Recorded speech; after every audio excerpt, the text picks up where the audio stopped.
हम पढ़ रहे हैं राम लक्ष्मण परशुराम संवाद और हमें पता है कि ये 10th क्लास का चैप्टर है, सेकंड चैप्टर, और 4 चौपाइयाँ हम इसकी पढ़ चुके हैं। हम 5वीं चौपाई में आ चुके हैं और उससे आगे मैं आपको समझा रहा हूँ एक एक शब्द के अनुसार, और आप समझने का प्रयास कीजिए। इससे पहले जो है लक्ष्मण जी ने युद्ध भूमि में कहा था कि जो योद्धा होता है युद्ध भूमि में जो करना होता है वो कर देते हैं, वो अपनी बड़ी बड़ी बातें नहीं हाँकते हैं, क्योंकि शत्रु यदि युद्ध भूमि में विद्यमान है तो कायर ही प्रताप का, अपने प्रताप का, यश का, गान का वर्णन करते हैं। तो ये बात यहाँ पर कही गई थी। अब हम आगे बढ़ते हैं। तुम्हें तो कालू हाँक जनुलावा, बार बार मोहि लागी बोलावा, सुनत लखन के वचन कठोरा, परसु सुधारी धरेव कर घोरा। अब जनिदेव दोष मोहि लोगु, कटुबादी बालकु बध जोगु। बाल बिलो की बहुत में बाँचा, अब येहु मर निहार भा साचा। कौशिक कहा क्षमिय अपराधु, बाल दोष गुण गण ही न साधु। खर कुठार में अकरुण करोही, आगे अपराधी गुरुद्रोही। उत्तर देत छोड़ो बिनु मारे, केवल कौशिक सील तुम्हारे। नैते यही काटी कुठार कठोरे, गुरहि उरिन होते हूँ श्रम थोरे। गाधी सु नु कह हृदय हसी, मुनि ही हरियरे सूझे। अयमय खन्न उखमय, अजहु न बूझ अबूझ। ये कहा है। तो अब हम देखते हैं कि यहाँ पर जो है लक्ष्मण जी कह रहे हैं पहली लाइन में कि तुम है तो, तुम तो, यानी परशुराम जी को कह रहे हैं कि आप तो कालू काल को, यानी अपने अंतिम समय को हाँक कर, यानी किसी को जैसे हम पशुओं को हाँकते हैं तो मजबूरी वश उनको चलना पड़ता है, तो ऐसे लगता है कि हाँक कर, जनु माने लगता है, लावा माने ला रहे हो, यानी तुम तो अपने काल को हाँक कर, लगता है कि तुम अपने काल को हाँक कर बुला रहे हो। बार बार मोही, बार बार मुझे, लागी माने लगता है, बुलावा माने बुला रहे हो, लगता है कि आप बार बार मुझे बुला रहे हो। सुनत लखन के वचन कठोरा, सुनकर लक्ष्मण के कठोर वचन, लक्ष्मण के कठोर वचन सुनकर परसु सुधारी, फरसे को तैयार किया, धरेव कर हाथ में धारण किया, घोरा माने भयानक, यानी उस भयानक फरसे को हाथ में धारण करके तैयार कर लिया। क्यों? लक्ष्मण को मारने के लिए। इसलिए क्योंकि उसके वचन जो है वो कठोर वचन थे। और क्यों थे? क्योंकि ऐसे कह रहे थे लक्ष्मण कि लगता है कि आप अपने काल को जो है स्वयं ही बुला रहे हो। अब लक्ष्मण के द्वारा एक ऋषि को, जिसकी योद्धा का वर्णन पूरा संसार जानता है, और उसको इस प्रकार की बात करना कि हम तो इतने बड़े योद्धा, लगता है तुम हमें बार बार बुला रहे हो, अर्थात अपनी मृत्यु को नजदीक बुला रहे हो। तो इस पे परशुराम का स्वाभाविक था क्रोधित होना, और इसलिए उन्होंने फरसे को जो है तैयार किया। अब जनि देव दोसु मोहि लोगु, अब जनि दे दोसु, अब लगता है दोसु दे, यानी मुझे दोष दे, मोहि लोगो, मुझे लोगो, कि अब जो है मुझे मोहि लोगो मोहि दोषु दे, अब मुझे दोष लगता है, अब यानी अब मुझे कोई हे लोगो, अब मुझे कोई दोष मत देना, अर्थात मैं अब दोषी नहीं हूँ, क्योंकि इस बच्चे ने ही मुझे इसके लिए जो है उखाड़ा है, तैयार किया है। क्योंकि लगता है कि अब जनि देई दोषु मोहि लोगो, कि हे लोगो, अब लगता है कि मुझे कोई दोष जो है वो मत देना। अब ये जनि का अर्थ जानता है या लगता है क्या अर्थ यहाँ पर निकल जाएगा। कटुबादी, क्योंकि कड़वा बोलने वाला, बालको माने बालक, बध जोगु माने वध के योग्य है, अर्थात यह कटुवादी या कड़वा बोलने वाला बालक वध के योग्य है। कि हे लोगों, अब मोहि दोष, मुझे दोष जो है दे जनी, लगता है कि दे ही नहीं, मुझे दोष देना। वैसे यहाँ पर जनी का अर्थ लगता है तो दोष मत देना, क्योंकि अब मुझे दोष मत देना। क्यों? क्योंकि ये कड़वा बोलने वाला बालक वध के योग्य है। ये समझाया यहाँ पर परशुराम जी ने सभा के सामने ये बातें की। बाल बिलो की बहुत में बाँचा, बालक समझकर बहुत मैं, यानी मैंने बहुत बार बाँचा मानी इसको छोड़ा या बचाया। यानी बालक समझकर मैंने इसको बहुत बार बचा लिया। अब यह मर निहार, मरने को तैयार भा साचा, यानी निश्चित रूप से साचा, यानी अब यह निश्चित रूप से मरने के लिए तैयार है, यानी अब इसको निश्चित रूप से इसको जो है मारा जा सकता है, ये परशुराम जी ने कहा। कौशिक विश्वामित्र जी को कहा, कौशिक कहा क्षमीय अपराधु। कौशिक यानी विश्वामित्र जी ने कहा कि क्षमीय माने अक्षमा करो, अपराधु माने अपराध। विश्वामित्र जी ने कहा कि अपराध अक्षमा कीजिए। क्यों? क्योंकि बाल दोष, बालक के दोष गुण, दोष गुण, दोष गुण, गण ही गिनते, न माने नहीं, साधु माने साधु लोग, यानी साधु लोग बालक के गुण और दोष नहीं गिनते, ये कहा है।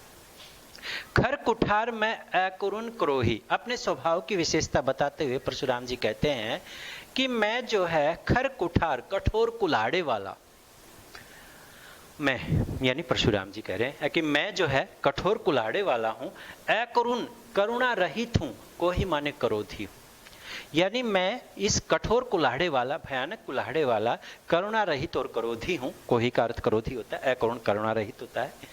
और आगे मेरे सामने अपराधी है और गुरुद्रोही है, गुरु के साथ शत्रुता करने वाला अपराधी है। गुरु द्रोही कौन होता है? गुरु के साथ द्रोही, द्रोह रखने वाला, यानी शत्रुता रखने वाला अपराधी है।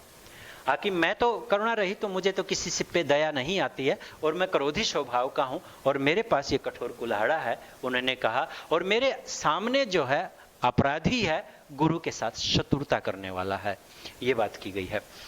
उत्तर दे छोड़ू बिनु मारे, उत्तर दिया इसने फिर भी बिना मारे छोड़ू, फिर भी मैंने इसको बिना मारे छोड़ा, यानी सामने उत्तर देना, बार बार बोलना एक बच्चे का, बार बार, क्योंकि 13-14 साल की आयु है उनकी, और इस प्रकार जो है बार बार उत्तर देना बड़े के सामने, तो क्रोध स्वाभाविक है। तो इसलिए उन्होंने कहा कि उत्तर देते हुए भी मैंने इसको, परशुराम जी ने कहा कि हे कौशिक, मैं इसने बार बार उत्तर दिए, मेरे सामने बोले, फिर भी मैंने इसको बिना मारे छोड़ दिया। क्यों?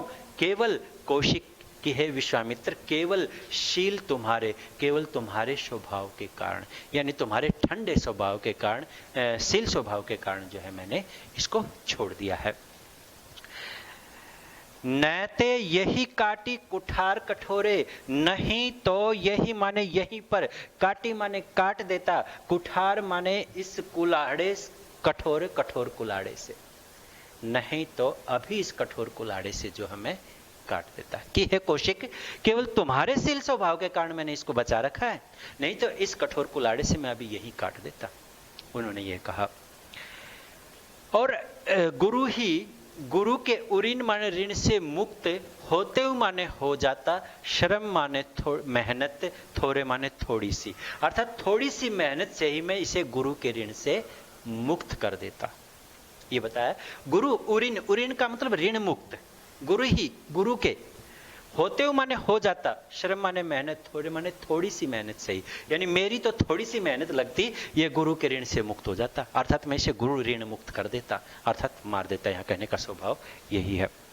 अभिप्राय, गाधीसु नु कह हृदय हसी, गाधीसु गाधी के पुत्र विश्वामित्र, नु कह यानी अपने हृदय में ऐसे सोच रहे हैं, निश्चित रूप से सोच रहे हैं, हृदय हसी, हृदय में हंसकर, यानी मन ही मन हंसकर जो है विश्वामित्र जी जो कह रहे हैं, यानी मन ही मन कह रहे हैं कि मुनि ही, यानी परशुराम जी मुनि ही, मुनि तो हरि यरे, यानी हरा ही हरा, सूझे माने सूझ रहे, यानी समझ रहे, अर्थात जो है यहाँ विश्वामित्र जी मन में सोच रहे हैं कि मुनि तो अपने बारे में ही हरा सोच रहे हैं, अर्थात मैं ही यहाँ ताकतवर हूँ, बलवान हूँ, बाकी सब कीड़े मकोड़े हैं, किसी में कोई ताकत नहीं, यानी अपनी तरफ हरा समझ रहे, दूसरी तरफ तो सूखा समझ रहे, अर्थात वहाँ कुछ नहीं है, ऐसा समझ रहे हैं। अयमय खांड न उखमय, अयमय खांड न, अर्थात यह जो है खांड नहीं, अयमय, अयमय होता है गन्ने से बनी हुई खांड, अयमय यानी गन्ने से बनी हुई खांड नहीं है। उखमय, यह उखमय है, उखमय का मतलब लोहे की खड़ग, यह गन्ने से बनी हुई खांड नहीं है, यह उखमय अर्थात लोहे से बनी खड़ग है।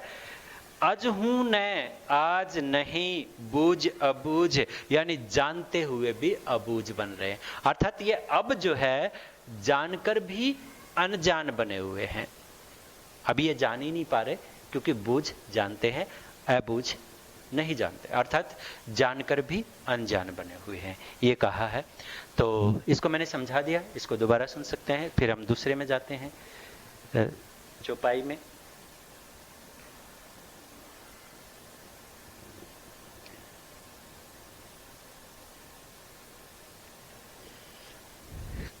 कहेऊ लखन मुनिशील तुम्हारा, को नहीं जान विदित संसारा।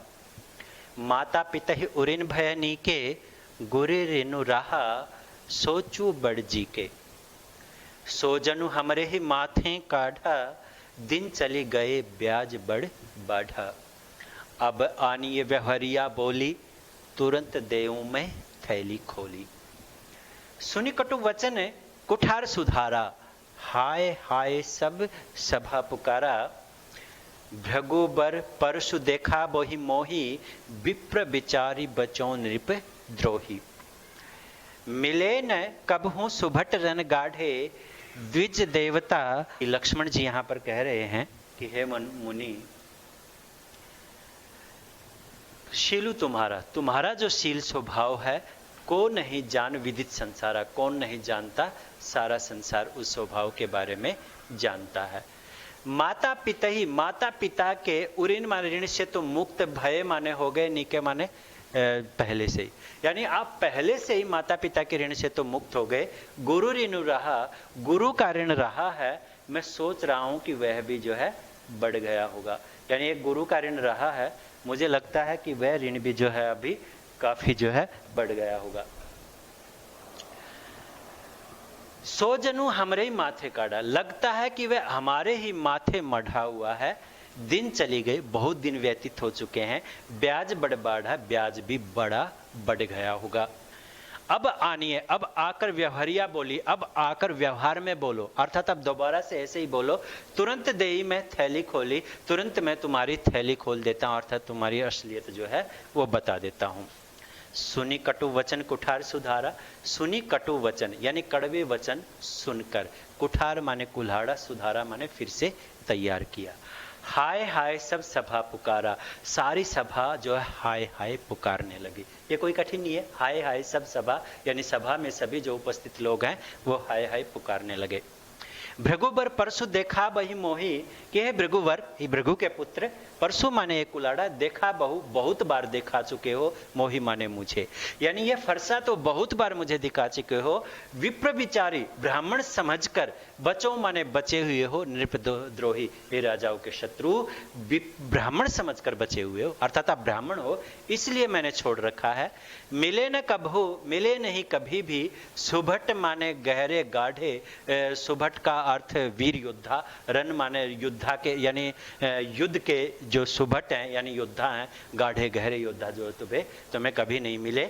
द्विज देवता ब्राह्मण देवता, घर ही के बाड़े घर ही में बड़े बनते हैं, अर्थात तुम्हें जो है रण के युद्ध, अच्छे योद्धा जो है रण के युद्ध के नहीं मिले हैं, और जो आप ब्राह्मण देवता हो आप घर में ही बड़े बनते हो। अनुचित कही सभी लोग पुकारे, अनुचित कह रहे हो सभी लोग पुकारने लगे, अर्थात सभा में उपस्थित लोग सभी ये पुकारने लगे कि आप अनुचित कह रहे हो। रघुपति ने यानी श्री राम ने सैन ही आंखों के इशारे से लखनऊ नेवारे लक्ष्मण को मना कर दिया, यानी आगे बोलने से लक्ष्मण को मना कर दिया कि अब बस बहुत हो गया, अब आप काफी बोल चुके हो, अब आगे नहीं बोलना। लखन उत्तर आहुति सरिस, लक्ष्मण के उत्तर आहुति के समान थे, और भृगुबर यानी परशुराम के कोपु माने क्रोध को, कृषाणु माने बढ़ा रहे थे, यानी लक्ष्मण के उत्तर जो है जैसे हवन में आहुति देते हैं और अग्नि और ज्यादा भड़क जाती है, वैसे ही परशुराम की अग्नि को बढ़ा रहे थे यानी क्रोध को बढ़ा रहे थे, और यानी भृगुबर यानी परशुराम के कोप कृषाणु क्रोध को बढ़ा रहे थे। बढ़त देखी जल सम, बढ़ते हुए देखकर जल के समान, वचन बोले रघुकुल भानु यानी रघुकुल के सूर्य यानी श्री राम। इस प्रकार के जो बीच में जो अग्नि बढ़ रही थी परशुराम और लक्ष्मण के बीच जो है क्रोध बढ़ रहा था, तो उसको देखकर जल के समान शीतल वचन जो है श्री राम जी बोलने लगे, अर्थात उनके दोनों के बीच के जो झगड़े को समाप्त करने के लिए श्री राम ने जो है अपने शीतल वचनों से उस झगड़े को समाप्त करने का प्रयास किया। आज इतना ही, इनको समझ लेना है, 2 चौपाई हैं आज मैंने समझाई हैं, इसको समझ लेना है। ओके, आज इतना।